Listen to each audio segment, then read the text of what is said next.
महाराष्ट्रात राहणाऱ्या 12 कोटी जनतेला फटका बसणार. मुख्यमंत्र्याचा डायरेक्ट आदेश. महाराष्ट्रात कधीही पाहिली नसेल इतकी भयंकर परिस्थिती निर्माण होणार. कारण 5 मिनिटांपूर्वी स्वतः मुख्यमंत्र्यांनी पत्रकार परिषदेमध्ये संपूर्ण महाराष्ट्रासाठी 3 धोक्याच्या सूचना दिलेल्या आहेत. एकाच वेळी महाराष्ट्रावर 3 मोठी संकटे कोसळणार असून ज्यामुळे आता महाराष्ट्रामध्ये हाय अलर्ट लागू करण्यात आलाय. राज्यामध्ये अनेक ठिकाणी अतिवृष्टी सुरू आहे. अनेक ठिकाणी रेड अलर्ट जारी करण्यात आले आहेत. शाळा कॉलेजेस देखील या ठिकाणी बंद करण्यात आलेले आहेत. पण थेट मुख्यमंत्र्यांनी आज संपूर्ण राज्यातल्या लोकांसाठी 3 महत्त्वाचे नियम लागू केले आहेत. कारण की 150 वर्षांमध्ये पहिल्यांदाच महाराष्ट्रावर 3 मोठी संकटे आली आहेत. कालपर्यंत फक्त पाऊस होता, अतिवृष्टी होती. पण आता महाराष्ट्राच्या दिशेने एक प्रचंड मोठा वाफेचा डोंगर कोसळणार आहे. अचानक महाराष्ट्राच्या आकाशामध्ये एक वाफेचा डोंगर तयार झालाय आणि जो आता फुटायला देखील सुरुवात झाली आहे.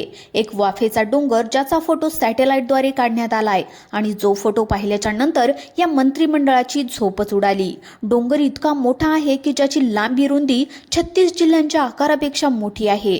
ताबडतोब मंत्रिमंडळाची बैठक घेऊन संपूर्ण राज्यामध्ये आता निर्णय लागू करण्यामध्ये आले आहेत. कारण की महाराष्ट्रावर सगळ्यात मोठं संकट आता येत आहे. कारण 11,000 गावांमध्ये पाणी शिरणार असून 20 मोठ्या शहरांचा संपर्क तुटणार आहे. ज्यामुळे ताबडतोब हा अलर्ट देण्यात आलाय. प्रत्येक जिल्ह्यासाठी आता वेगवेगळे नियम लागू करण्यात आले आहेत. काही ठिकाणी शाळा कॉलेज बंद कालपर्यंत होते, आजही आहेत. पण आता या तारखेपासून संपूर्ण जिल्ह्यांमध्ये वेगवेगळे नियम असणार आहेत. दरवर्षी पावसाळा येतो, पावसाळ्यामध्ये पाऊस वाढला की शाळा कॉलेज बंद करण्यात येतात. पण यावेळेसचा पावसाळा खूपच भयंकर असून यावेळेस एक विचित्र पद्धतीचा वाफेचा डोंगर तयार झालाय आणि या डोंगरामुळे अक्षरशः 36च्या 36 जिल्ह्यांमध्ये सगळ्यात भयंकर परिस्थिती निर्माण झाली आहे. त्यामुळेच आता मुख्यमंत्र्यांनी स्वतः सांगितलंय, एक तारीख देखील जाहीर केली आहे. त्या तारखेला नेमका तुमच्या जिल्ह्यांमध्ये नेमकं काय काय सुरू, काय काय बंद असणार, कोणकोणती कामे सुरू राहणार, जर शाळा कॉलेजला मुले जात असतील किंवा तुम्ही कामाला जात असाल तर कुठे कुठे काय काय सुरू असणार, एक विशेष तारीख देखील या ठिकाणी जाहीर करण्यात आली आहे. त्या तारखांना काय काय करायचंय, कोणत्या जिल्ह्यांसाठी कोणत्या कोणत्या तारखा आहेत, सगळी काही सविस्तर माहिती आता यादी या ठिकाणी मुख्यमंत्र्यांनी प्रसिद्ध केली आहे. खरं तर एकाच वेळी 3 धोक्याचे इशारे देण्यात आले आहेत. कारण की वाफेचा डोंगर जो आहे तर तो महाराष्ट्रावर कोसळायला आता सुरुवात झाली आहे. तो सगळ्यात आधी कोणत्या जिल्ह्याला दणका देणार हे तर सांगितलंच गेलंय, पण त्यानंतर दुसरा आणि तिसरा धोका त्यापेक्षाही भयंकर आहे. कारण की दुसरा धोका असा आहे की ज्याच्यामध्ये एक अतिशय तीव्र मोठं चक्रीवादळ महाराष्ट्राच्या दिशेने घुसला आहे आणि या चक्रीवादळाने या वाफेच्या डोंगराला जन्म दिलाय. आणि तिसरं संकट हे त्याहूनही भयंकर आहे, ज्या 11,000 गावांना जलमय करणार असल्याची एक स्पष्ट तारीख या ठिकाणी जाहीर करण्यात आली आहे. मग आता कोणत्या जिल्ह्यामध्ये काय काय असणार, कुठे कुठे काय काय सुरू, काय काय बंद असणार, कोणत्या तारखांना काय बंद राहणार, महाराष्ट्रामध्ये याच्या पार्श्वभूमीवर काय मुख्यमंत्र्यांनी निर्णय घेतले, सगळी काही सविस्तर माहिती तुम्हाला या ठिकाणी देणार आहे. पहा, हा व्हिडिओ फक्त रेड अलर्ट, येलो अलर्ट किंवा कुठे चांगला पाऊस कुठे वाईट पाऊस हे सांगणारा नसून प्रत्येकाच्या जीवन मरणाशी निगडीत आहे. त्यामुळे जर तुम्ही महाराष्ट्रामध्ये राहत असाल तर हा व्हिडिओ जर फक्त तुम्ही 2 मिनिटं पाहिला तर तुमचा नक्कीच फायदा होणार आहे.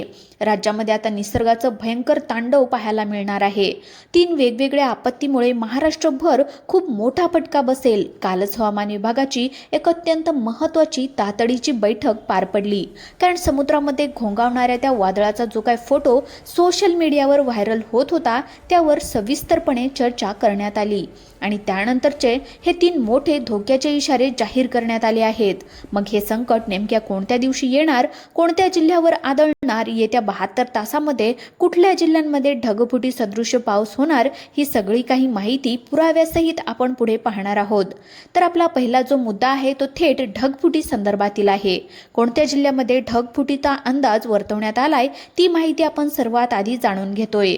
त्यानंतर चक्रीवादळ नेमकी कधी येणार, ती महत्त्वाची तारीख नेमकी कोणती आणि सरकारने काय मोठे निर्णय घेतले आहेत, तुमच्या जिल्ह्यामध्ये कोणते नवीन नियम लावण्यात आले आहेत, हे अगदी लक्षपूर्वक आहे का. तर पहिला इशारा आपण समजून घेऊया, जो आहे ढगफुटीचा. संपूर्ण महाराष्ट्राच्या आकाशामध्ये एक अतिशय वेगळ्या प्रकारची ढगांची मोठी साखळी निर्माण झाली आहे, ज्याला वैज्ञानिक भाषेमध्ये वेपर डोम असं म्हणतात.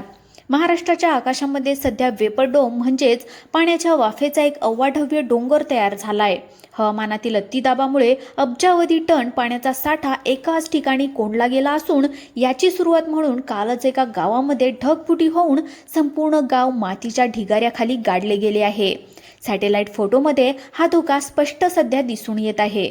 72 तासामध्ये मुंबई, पालघर, रायगड, रत्नागिरी, सिंधुदुर्ग या कोकण किनारपट्टीसह पुणे, नाशिक, धुळे, जळगाव आणि अहिल्यानगर यामधील काही भागांना याचा तीव्र तडाखा बसू शकतो. या पार्श्वभूमीवर राज्यातील 20 जिल्ह्यांमध्ये हाय अलर्ट जारी करण्यात आला असून कोकणातील शाळा, कॉलेजेस बंद ठेवण्यात आली आहेत.